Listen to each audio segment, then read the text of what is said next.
Great everyone, good evening, Eve, and welcome back to episode number 160 fucking something of the Inline G Flute podcast with me, your host, your boy, your motherfucking Inline G. Have you guys seen the number on my social media, by the way, recently? Some of my Instagram reels have been getting fucking 15,000 views, 20,000 views, 30,000 views. I'm flying up there. Who am I? Fucking Joe Rogan. This podcast, by the way, has stalled for years. It's only been going for 2.5 years, but the last sort of year and a half, the numbers haven't went up a lot. But the people who do listen donate to the podcast. So I have a great Patreon. I make a good income off this, more than I would make if I was having 200,000 followers on TikTok. So I'm very happy with it. But, and I always say, by the way, rock ain't about getting an A. You know, make art for the love of making art. It's just a fucking joy. By the way, I am so drunk. So drunk. I'll get to that later. But rock ain't about getting an A, lads. And I don't give a fuck about targets. I don't give a fuck about numbers. That's for nerds. But the clips have been doing numbers, and I was very close to giving up this podcast. I was very close, not giving it up, but changing it to a classical music podcast in general, or a comedy podcast, and making a more broad appeal. But the last sort of 2 weeks, you guys have got the fire underneath my arse lit again. So I'm going to keep going for all of yous. God bless. I'd love to get to 10,000 followers on Instagram, by the way. So if you don't follow me on Instagram, go do it now, please. And I would love 1,000 subs on YouTube. So if you don't subscribe to me on YouTube, please do. Again, 1,000 followers. Things are blowing up. You sexy wee fuckers. I love you. So, guys, I've got a few really good episodes written. I read a couple of them today. I'm recording this at 8:15 on Thursday night. So this has to go out in 4 hours. Great episode. I'm still off work today, by the way. 38 degrees Celsius in Cologne. So I went to the pub because it's got air conditioning and I'm off work. And sure, here, you know yourself, one thing leads to another. 1 pint leads to 2 and 2 pints leads to 3 and 3 pints leads to fucking arguing about monkeys in the pub. So I'm recording now. But it's the old school Inline G. The fucking chaos. They used to come on this podcast, but I used to drink on every episode and to get carried away. Now, there's only one episode I was ever going to cover today. I'm sorry, but anyone who's seen my social media, today was going to be about one thing and one thing only. Belfast. Fucking Belfast, man. I was just in Belfast for a week, and the Fleadh Cheoil and the hÉireann was there, which is Ireland's annual festival for Irish music, Irish dance, Irish language, Irish culture. It's a 1 week long festival, and it changes cities every year, and it's the first time it's ever been held in Belfast. So it's like a carnival vibe. The whole city is pedestrianised. You've got concerts everywhere. It's fucking class. Now, I talked previously about the Fleadh in an episode because the Metropolitan Opera brings in around about 800,000 people per year to their opera shows. What the fuck? The Fleadh normally brings in 850,000. This year, by the way, Belfast hosted 1.6 million. People came to the Fleadh in a week. 1.6 million. And it made a lot of people in Belfast very emotional. Yours truly included. I was born in 1992, which, by the way, in Belfast, this is what a young man looks like. Now, I was born in 92. That's the fucking throes of the Civil War in Belfast between, I suppose you'd say, the Irish or the Catholics and the Protestants or the British. In 1998 was the peace agreement, the Good Friday Agreement. So I remember going up in Belfast and going shopping and having bomb scares and being taken out of shopping centres or army checkpoints or hearing about shootings in the news. It was everywhere. Belfast was essentially a war zone, and any attempt at that time to express any kind of idea of Irish identity was totally suppressed by the British. The Brits, they tried so fucking hard to destroy the language and the culture. And to see 1.6 million people walk through Belfast and fucking Belfast city centre, speaking Irish in the streets, playing folk songs on fucking Royal Avenue, wearing Ireland jerseys outside City Hall. It was like a watershed moment. It's massive. Fucking strangers are dancing together in the streets of Belfast. Disused buildings are being turned into fucking music venues. And the streets really felt like they belonged to Belfast people again. And that amazing, happy atmosphere of partying and sharing and music for 7 straight days. Fuck me, lads. I actually saw a lot of people walking about Belfast just breathing it in, and you can see the odd wee fucking tear coming down an eye. You think, you're loving this. You're fucking loving this. Belfast people are the best people in the world. Belfast, in that kind of mood, is the best city on planet Earth, without a fucking doubt. They are the friendliest people on Earth. They are brutally honest, and they are hilariously fucking witty. I went into a pub on day one of the flat, like day before the flat. Day before the flat, I went into a pub in Belfast, and there was a sign outside saying 2 strawberry daiquiris or 2 passion fruit martinis for £14. And I was like, great, we'll go in there. It's with my girlfriend, the better half. I said, we'll go in there, we'll get 2 of those. So I went up to your man and said, excuse me, mate, are you still doing the wee offer outside 2 strawberry daiquiris for £14? He went, aye, we are. I was like, I'll have 2 of them. And he went, no, they're not handmade. We get them from a tap. And I was like, oh, sure, that's grand. I'm assuming they're good, are they? And he went, no, they're shite. Right. That's the kind of honesty you get. He's like, no, they're shite. Don't order it. I was like, man, it's your pub. You run this. You should be trying to get my business. But no, doesn't give a fuck. He's like, no, they're shite. Don't drink them. And that, honestly, I miss it so much. So today, I am going to talk purely about Belfast's musical heritage, history, purely because I want to. Because I'm only human. I'm a few pints deep and I'm missing the place, and I want to show her off to all of yous. I've never been as proud of Belfast in my life. Belfast, by the way, is officially recognised as a UNESCO City of Music. So it's a title given to loads of cities by the United Nations. It's part of like this broader creative cities network that they have. And basically it's 2 things that get you a city of music. It's a great history of music within the city, but more importantly, it's using music as a key tool to promote growth in your city. So Belfast got recognised in 2021. Fucking finally, by the way. It's about fucking time.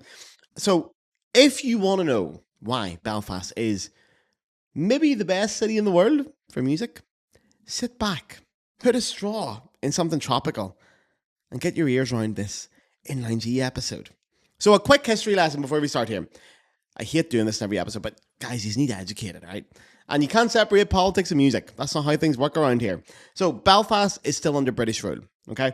Northern Ireland, the state of Northern Ireland, belongs to the United Kingdom. It has 6 counties. It is still under British occupation. Since the peace agreement in 1998, the Good Friday Agreement, people in Northern Ireland have the right to choose how they identify. So you can be British or Irish or both. You can have both passports, whatever you want. You have full rights as a British citizen and as an Irish citizen. Now, the basics. If you're pro-British and you want the north of Ireland to remain in Britain, you're probably Protestant and you're probably right-wing and you're probably conservative.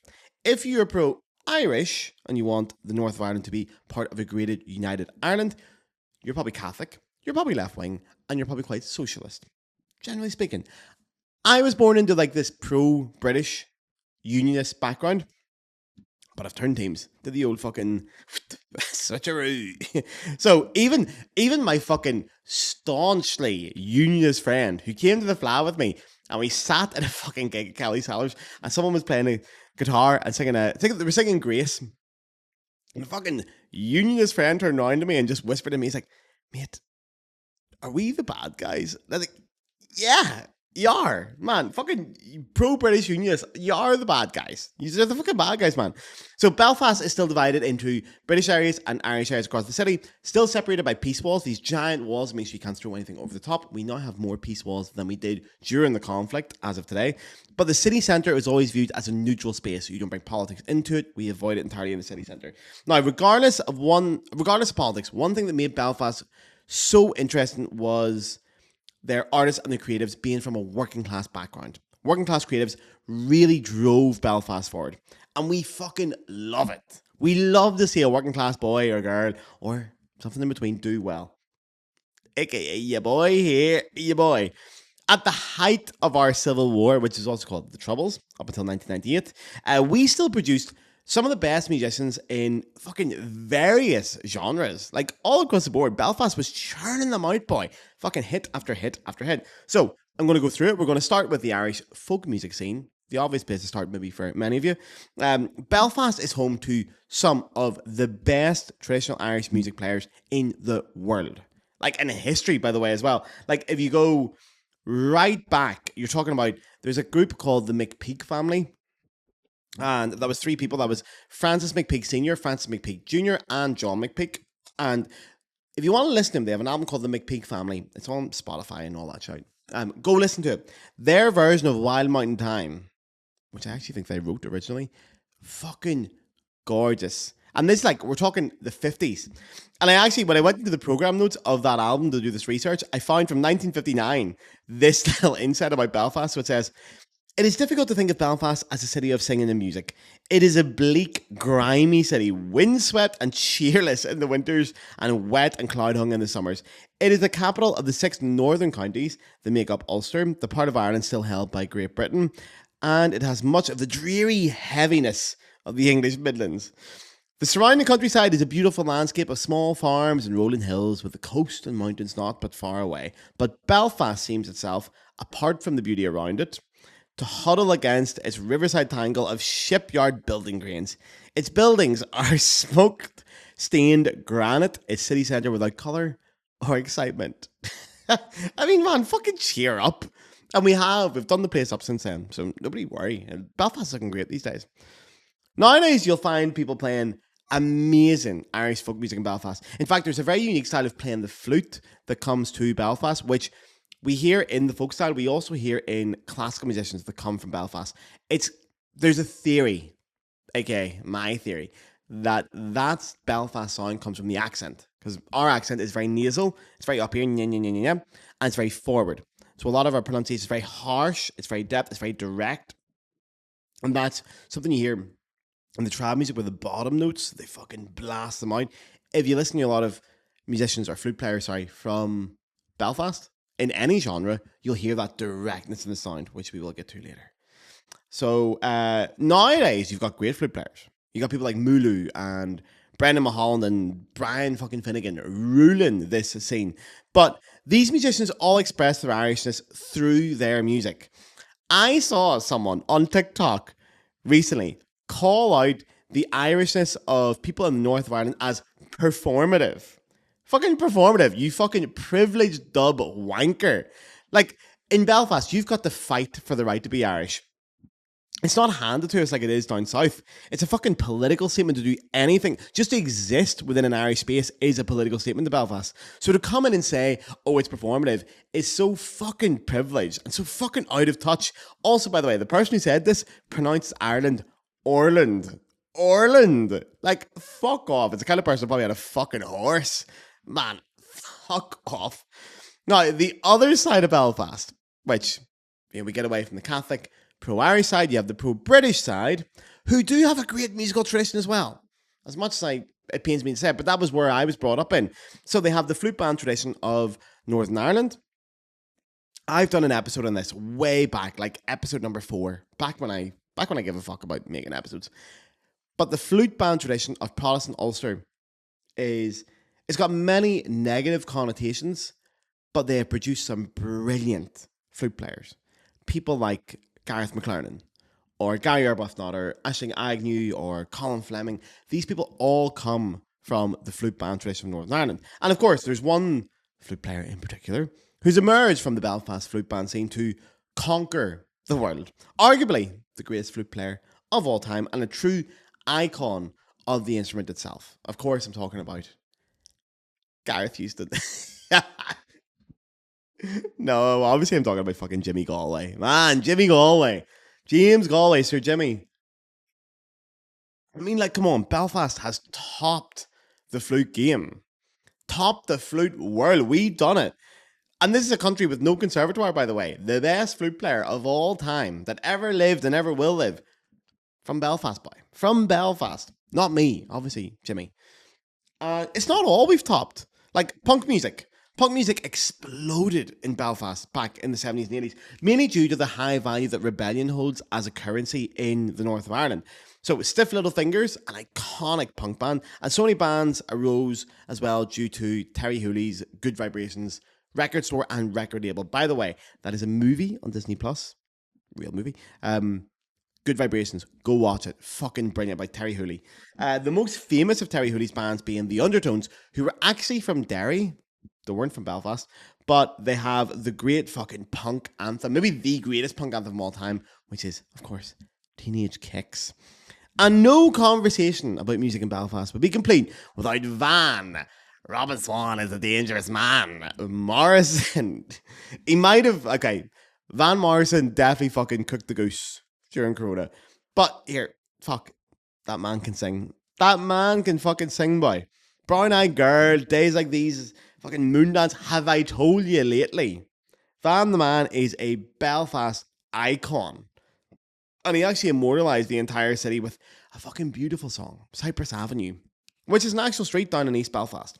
So, by the way, Belfast has a fucking Eurovision winner. I forgot to put this in my fucking notes. Belfast has a Eurovision winner in 1992, I think it was. It was when Ireland won 3 Eurovisions in a row. The first of the 3 was Linda Martin from Belfast, who had the song Why Me? And she was also a member of a band called Chips, who were fucking brilliant. Man, Belfast does it all. Does it all. The great guitarist, Gary Moore, famously lead guitar in Thin Lizzy for a long time, had his own album as well. Great song with Phil Lynott called Parisian Walkways. Well worth fucking checking out. Another person who we sort of claim as our own in Belfast, who isn't from Belfast, is Rory Gallagher. He is from Cork, but he gigs so often in Belfast that we claim him as one of our own. And Rory would agree with that, to be fair. Even if you move right forward to modern music in Belfast, we're producing more musicians than ever. In every genre. Fuck, I am slurring my words like a washing machine. If you're still listening to this podcast, you should turn it off. All right? Turn it off. Why are you still here? Why are you thousands of people still here? It is thousands as well. I see the numbers.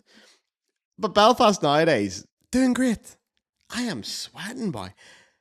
Kneecap. Kneecap are out there rapping in Irish and fighting the British courts while they do it. You've got Snow Patrol, who became one of the biggest rock bands of the last 2 decades, despite the fact that they have a very major handicap of being fucking shite. Bicep are a world famous electronic duo, those guys are running the fucking London scene in electronic music. Ryan McMullen is still helping fucking white liberal Irish guys get laid across the world, and Dia Matrona are legitimately the coolest female rock band on planet Earth right now. And if I go back to this UNESCO City of Music status, this is what UNESCO has to say about the whole thing. Being a UNESCO City of Music is not just about looking back at the names that have shaped Belfast's musical legacy. It's about looking forward, about supporting the next generation of creators who are pushing boundaries. The commitment from Belfast status as UNESCO City of Music is clear. Continue to invest in the music industry, support local venues and festivals, and create opportunities where artists can grow and share their work. And the Fleadh Cheoil and the hÉireann being held in Belfast, the Fleadh shows Belfast has a fucking burning, raging need to just play tunes all the time. Or to listen to tunes all day, every day. That's what we love. All that energy we had for years from fucking petrol bombs at the police, it has to go somewhere. So, I'm going to leave you with this, lads, because I am so fucking drunk. And I just stop making episodes when I do this. But the great Terry Hooley once said, New York has the haircuts, London has the trousers, but Belfast has the reason. I'm away for a kebab, lads. Fuck you and your man. Free Palestine, Slán go fóill. Mwah.